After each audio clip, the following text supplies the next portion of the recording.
The vast expanse of Nevada's Badlands stretches endlessly to the horizon. Hidden within these mountain strongholds are some of America's deepest and darkest secrets. Secret aircraft and the other legends of Area 51. Among these sandstone canyons today, there's a new glimmer of truth. Shrouded in mystery, it's a story that demands to be told. These are the witnesses of one of America's most unusual UFO encounters in history. Navy veterans and a band of brothers that want you to know that what they witnessed is real. This is their story. Petty Officer Jason Turner served aboard the USS Princeton in 2004. His personal conviction for democracy and patriotism guides him in his search for the truth. This is an actual event that happened, and I witnessed it. Aviation tech Patrick Hughes, a USS Nimitz veteran, he speaks for his shipmates who choose to remain silent. I'm one of those who has to see to believe, and obviously I've seen the evidence of this, so it exists.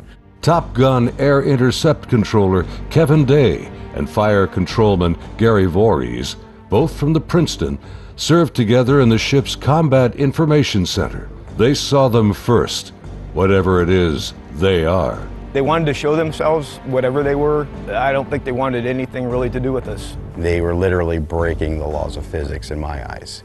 These sailors are here for truth and vindication, and their story goes back over a decade to a time and place that marked a departure for all of them, both in their Navy careers, but also in their knowledge of the limits of man's technological understanding of our world.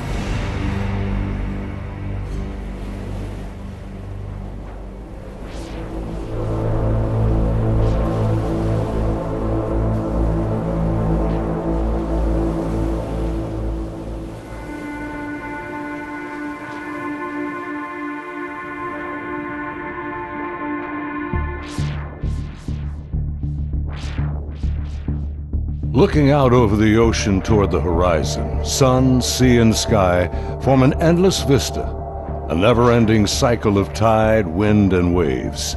Here, far from shore, strange events have unfolded. These stories stretch the boundaries of our imagination and challenge our beliefs. This is a true story of such events from the accounts of the sailors and naval aviators who experienced them. Professional military service members who want the world to know that what they encountered is real. Even more troubling, our military has no explanation. The answers seem to elude everyone, like reflections on the waves, yet they are out there.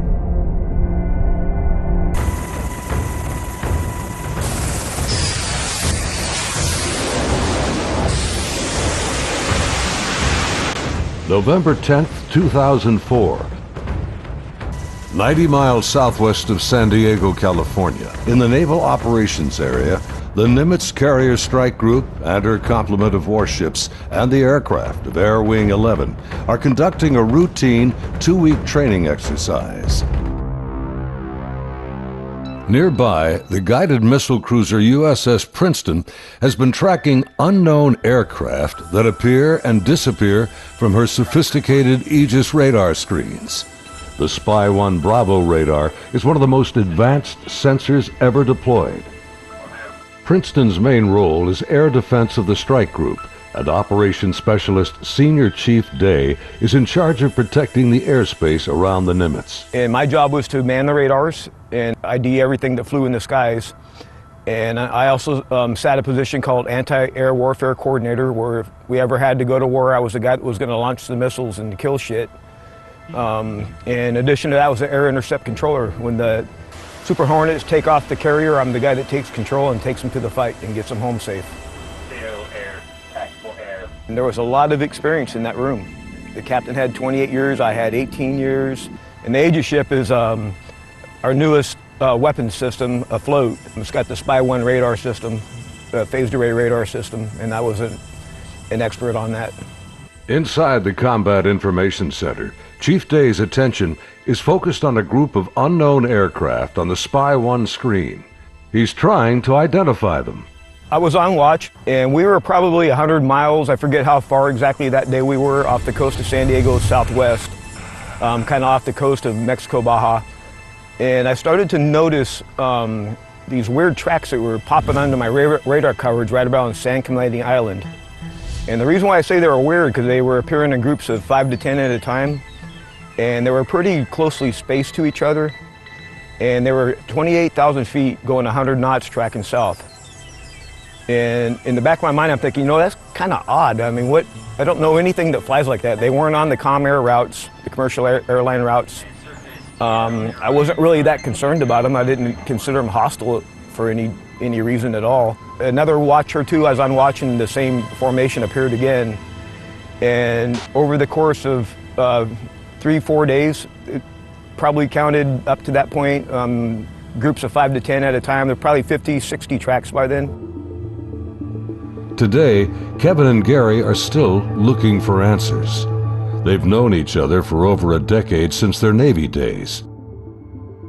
Gary was a third-class petty officer and fire controlman back then. I worked on the Aegis computer system on a CG-59 guided missile cruiser, the USS Princeton. I'm in charge of CEC and data recording and maintaining and operating all the mainframes that run the system. They're both becoming increasingly frustrated in their attempts to ID the strange aerial objects, which have no transponders and fit no known flight profiles. The guys that work on the Spy 1 Bravo radar, they had come across and said they needed to take the system down for recalibration because they were getting clutter or ghost tracks, and they needed to recalibrate to get rid of them. Then once they did finish all that recalibration, bring it back up, the tracks didn't disappear. They were still there, but they were actually sharper and clearer. They were doing diagnostic tests on everything we had to make sure it was not a system malfunction. And it turned out that it wasn't. These were actually real objects.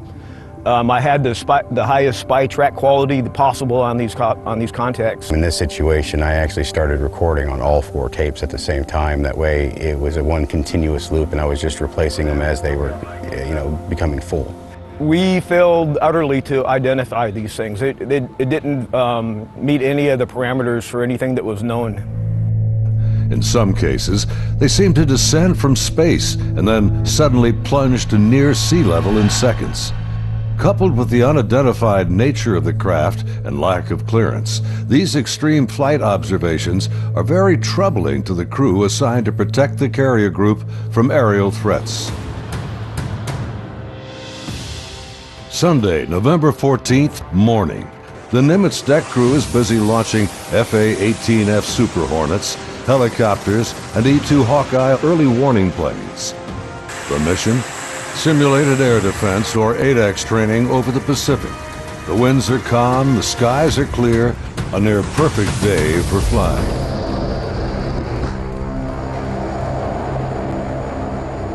As they launch, the Black Aces squadron has no knowledge of events happening nearby. In the back of my mind, that's when I determined I was going to become concerned about these objects. Is we were getting ready to launch a whole bunch of aircraft in that same piece of sky. Fast Eagle climbs out to 20,000 feet and heads to the cap station about 40 miles south of the carrier. The cap is a rendezvous point used to form up with the other airplanes. Just 25 mile separation. The commander of Fast Eagle has over a decade in the air wing. His wingman for the day is a new pilot, a young officer on her first carrier deployment. She's paired with a senior pilot, her backseat weapons system officer for the mission. He will manage navigation and the advanced radar and targeting pods on the aircraft.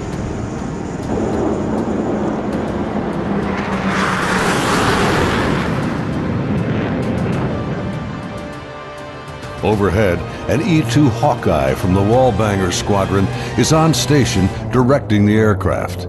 Banger provides eye-in-the-sky command and control during carrier flight operations. Back in the Combat Information Center on Princeton, the mysterious objects are back. And today is the first time Senior Chief Day has jets in the air that can intercept the mysterious aircraft. Seeing these contacts, Captain Smith orders me to intercept one of them. So I went back to the console. I picked the closest one that was to us, and I had intended to let the Hawkeye do the intercept because they already had control. It was just easier. Day briefs the captain, and they agree to send the Hornets. The Air Intercept Controller aboard Princeton, call sign Charlie, radios the Hawkeye and takes control of Fast Eagle. Banger, Charlie. Charlie's a banger, good.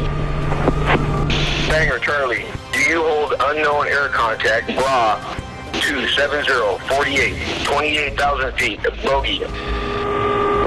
Charlie, banger, negative. Radar picture is clean.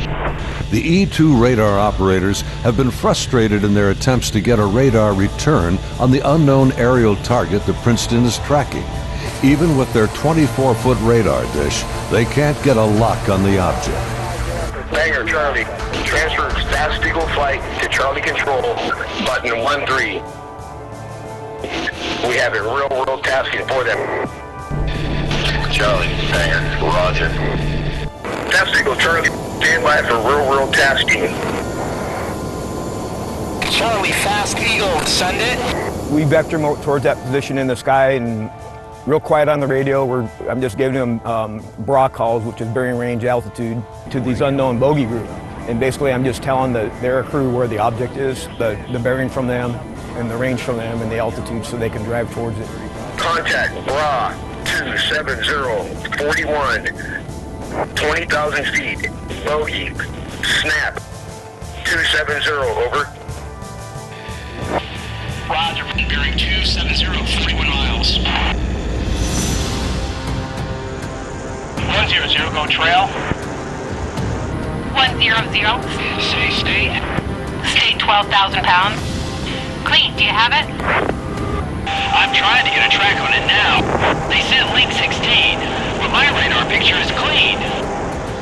The next radio call takes everyone by surprise. Fast Eagle 110, say loadout. 110, what's your weapons loadout? Yeah, the tactical action officer, the TAO, jumps on the radio. Her name was Lieutenant Elders, and she just point blank asked the Fast Eagle flight if they were carrying any type of weapons. And there was a stunned pause on the radio. Wings clean, Princeton. We just have CADAM training missiles, and they're not coming off the rail. We're in an exercise environment, and the last thing we wanted to do is start shooting stuff. Now the controllers have the pilot's undivided attention. Normally, the squadron doesn't carry live ordnance when training. What do you guys think that was about? What, about the loadout? I have no idea. Maybe it's drug runners or something. Yeah, it could be. Or a lost assassin out of SoCal. I don't like this. Fast Eagle, Charlie, contact BRA 160-34, 8,000 feet, bogey.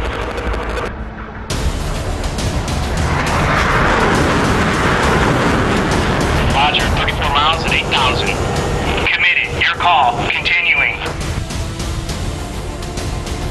As Fast Eagle approaches the target, they see nothing unusual. Their onboard radars can't get a lock on the object. Fast Eagle, Charlie, BRA 160-10, 8,000 feet. Roger.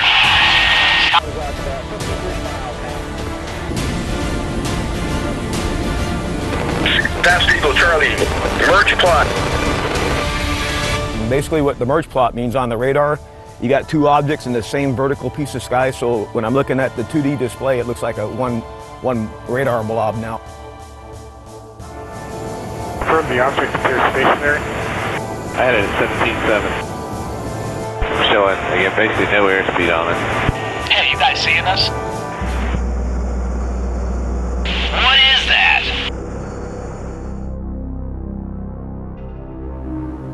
As the Super Hornets approach the target, they see a disturbance on the ocean surface. It's about the size of a 737, and it looks like something could be just below the surface. 100, anchor here, Angels 24. Roger. Charlie, Fast Eagle. We're observing something in the water here, possibly aircraft in the water at the merge plot, just north of our position, about 2 miles.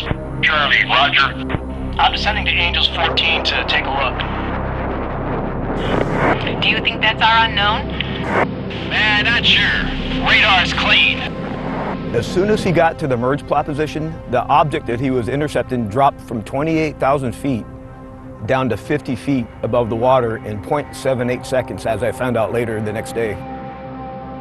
As the Super Hornets get closer to the ocean disturbance, he suddenly spots another craft above it, a much smaller white object with an oblong shape, hovering, then darting just above the waves.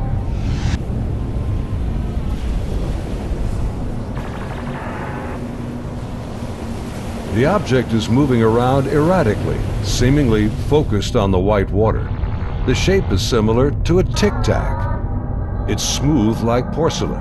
It's not an airplane.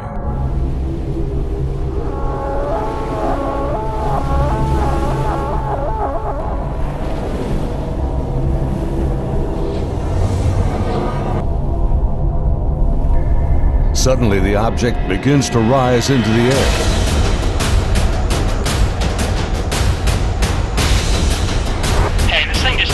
It's coming up. 2 miles. The strange craft begins mirroring the turn rate of Fast Eagle. Charlie 1 Vulgate, 287, 2 miles, Angels 5. The object is now at his 3 o'clock position as he continues to turn with it. He's turning hard at 3,000 meters. We had the external communications in the speaker in combat so everyone could listen to it. And the next thing I hear in the radio going, oh my God, I'm engaged, I'm engaged. 1,000 meters, he's southwest, Angels 8.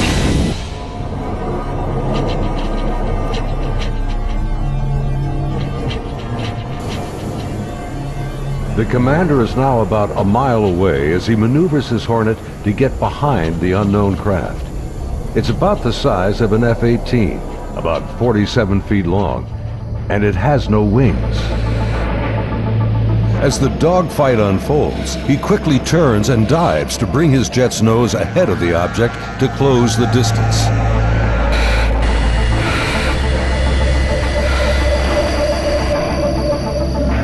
Holy f***. It jumped. 1,000 meters, he's...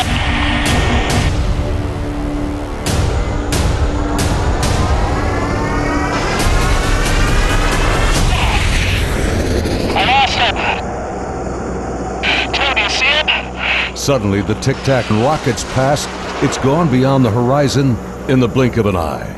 I saw it go 137. No tally. That didn't just happen. Say again. Fast Eagle Charlie, sir, you're not going to believe this, but the bogey group is now back at your cap station. Over.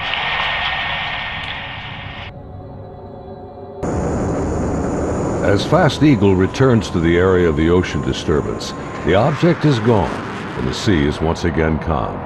Soon, they land on the ship.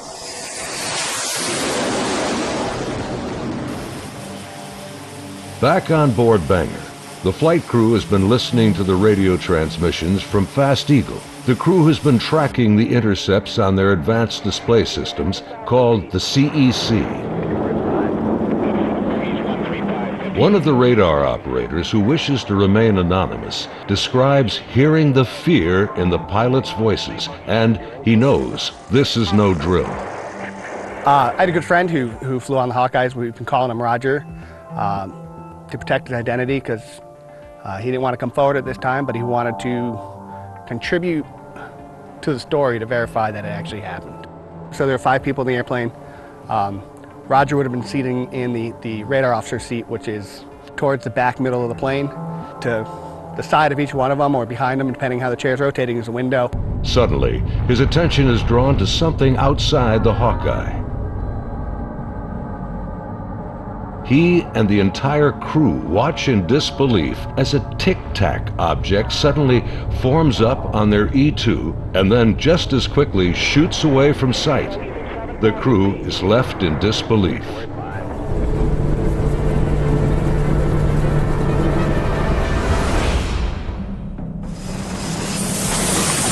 As Banger returns to the ship, the crew is shaken. The highly unusual events are troubling, but what happens next has haunted them to this day. U.S. Navy officers quickly arrive and escort the aircrew to a secure space on the ship. As the crewmen begin to take off their flight gear, an officer begins the debriefing by telling them this event did not happen, and they are given non-disclosure agreements to sign. They are warned to never discuss this event again. Again, we're preparing for the air defense exercise. Now we got all the squadrons launching off the carrier because they're all up going to do their functional check flights. Senior Chief Day watched in disbelief as the Tic Tac UFOs reacted to the incoming fighter jets. All the objects in the sky, they all dropped out of the sky from 28,000 feet down to 50 feet. Based on the Spy 1 Bravo radar system, the object descended at over 24,000 miles an hour. It was unbelievable because normally what would happen if a normal aircraft did that? First of all, it would fly apart. It wouldn't be able to withstand the G-forces, and there would be multiple sonic booms. It would be boom, boom, boom, boom, boom, boom, boom, boom, boom, and this did not make any sonic booms. From what I observed, I saw that it went from, right around between 25 and 30,000 feet down to sea level and below sea level.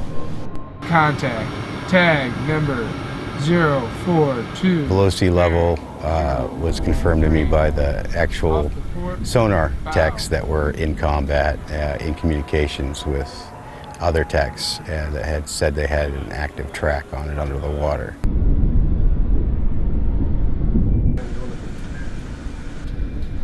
They're talking with their sonar guys on the sub that was with us, and I mean, I was told directly that it did go underwater. It went from being in the air to underwater. From what they were saying, it was going averaging about 500 knots under the water. So it did slow down when it hit the water, but it didn't affect it inertially. After the intercepts, both Kevin and Gary climbed up to the ship's bridge wing to get a better view of the objects through the binoculars. We go up to the bridge wing and look at them through the big eyes, which is heavily magnified binoculars that are out on the bridge wing of the ship. Even when I was off watch, I was usually up in combat anyway, and I was sitting at the console. I just picked the closest object to us, and I got the relative bearing from the ship, slave over to the relative bearing of about the right altitude, and saw this white light in the sky. The movements were smooth to erratic. They just moved from one point to another. It was always a very sharp and clean movement. It always felt like a constant speed, not like speeding up. Just it needed to go to that point, and it decided to do it at this speed. And then it would just go from nothing to the speed they were going to go, and then stop at the next point. Meanwhile, back on the Nimitz, aviation tech Patrick Hughes is working to secure the classified data recorders from the Hawkeye that encountered the Tic Tac. We pull out their hard drives. We call them RMCs. We call them bricks because they physically heavy like a brick. But they contain the software to run the airplane. And they also record a lot of the data that the aircrew sees during the flight. So we take the removable stuff, we take it out, we go downstairs, back to our shop. Patrick's job involves tracking the chain of custody of the hard drives. Then we open up the safe, put them in the safe. We've got tracking sheets so we know what RMCs are on what airplane. We know who signed them out, who put them in the airplane, who took them out of the airplane. As he gets ready to wrap up the mission, there's a knock on the door. Our commanding officer's there, two other guys in flight suits who I'm assuming were Air Force officers, because I'm pretty sure that's the insignia they had on. But they were not on the ship earlier. I did not see them come on the ship, so I'm not sure how they got there. But the skipper basically said, I need the bricks off the flight. We opened the safe, we put them in the bags. He took them, he took his two anonymous officers and left. The officers, with the classified hard drives in hand, soon board an HS-60 Seahawk helicopter and leave Nimitz.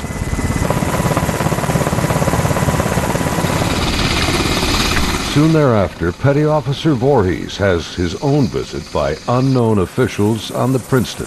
Once they landed and everybody got off, then about maybe 20 minutes later, I got called in to have all my data recording tapes turned over. And then also told that I needed to reload CEC because it had been wiped. So it was, so I turned over all the tapes, and then they also said if there's any even blank tapes to erase anything else that's in the shop. Well, they were plainclothes people that came aboard on the helicopter.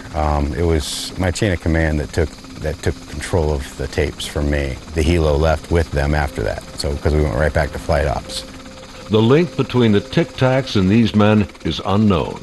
How they became aware of the UFO encounters and how they arrived so quickly on board after the event is also a mystery.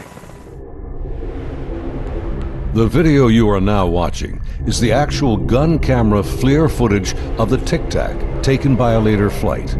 This is the first video ever released by the U.S. government showing military planes engaging UFOs. The advanced targeting pod, known as ATFLIR, works in both TV mode and infrared mode.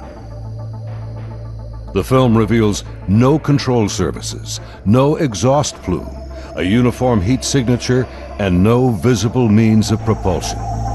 Gary and his shipmates saw the FLIR film on their consoles and on the secret LAN aboard the Princeton. It was a much clearer video. You could see the shape of the ship. You could see it, moving. I tried to go and get a disc to come make a copy of it, and by the time I got back, it was already off of our hard drive, off the secret LAN. No access to it whatsoever. Petty Officer Jason Turner also saw a much higher resolution version of the FLIR film showing strange appendages extending from the object. But it did have some protruding at the bottom of it. I couldn't tell if they were curled back or straight down. Jason says the video was approximately 10 minutes in length and much longer than the video that has been released. I saw this video playing and I'd ask him, is this what we're training, or what's part of this training that we're going through? And he said, no, this is real life. And when I saw it, it was a very clear image, a very clear video, and this thing was going berserk, like making turns, like it's incredible. The amount of G-forces that it would put on a human that this thing was doing. The jets were like trying to trail this thing, and it would just run off and leave them. It would just poof, gone, and then it would come back, and then you would see it, and then it made a maneuver, like they were chasing it straight on. It was going with them. This thing stopped, turned, and just phew, gone. That's the only way to describe what it looked like. Dude, this is a fucking drone, bro. There's a whole fleet of them. Look on the ASA. My gosh. Just 11 years later, fighter jets from USS Roosevelt filmed this anomalous object in 2015. Well, if there's like this thing, it's rotating. Like the Nimitz encounter, they too were conducting routine training when fleets of UFOs were encountered by the pilots. The Nimitz Encounters remained cloaked secrecy for over 13 years. The first-hand testimony about UFO sightings is practically unheard of from military service members. Thanks to the brave and honest accounts of the sailors and naval aviators who have come forward to relate their experiences, and of the remarkable videos they filmed that day, the silence has been broken. I dealt with this all on my own for many, many years, and it was not a very pleasant journey to go through, because no one really believes you. But now things have changed, and anyone out there that's struggling with this and wants to reach out, there is now a group that you can reach out to and get help and support and vindication. It's honestly been a little relieving to be able to actually talk about it and how important that event really was, and not just keep blowing it off. There's people out here that really need to know and want to know, and you have the support of me and Kevin and my other shipmates that have come forward and decided to talk about it. My role is to describe the story and convince people that yes, this event really happened and these objects were really real, but what they are, I have no idea. It is something. I want to know what it is. That's the whole reason I chose to come forward to contribute to the story, because there is a story here, there is more information here. The more of us that talk about it, the better chance of the full story coming together. And it's vindication for us that other people are looking into it, and we finally tell our story and people listen. If you need to get a hold of us or would like to talk to any of us, Kevin, me, or any of the other guys that have come forward, there'll be an email address at the end of this video that you can contact them and they can get a hold of us. If you or someone you know has witnessed unknown objects from military ships or planes, please contact us at the address on your screen. You can remain anonymous. As we strive to understand these encounters and come to terms with what they mean, there's something far beyond the horizon and the limits of our comprehension waiting for all of us.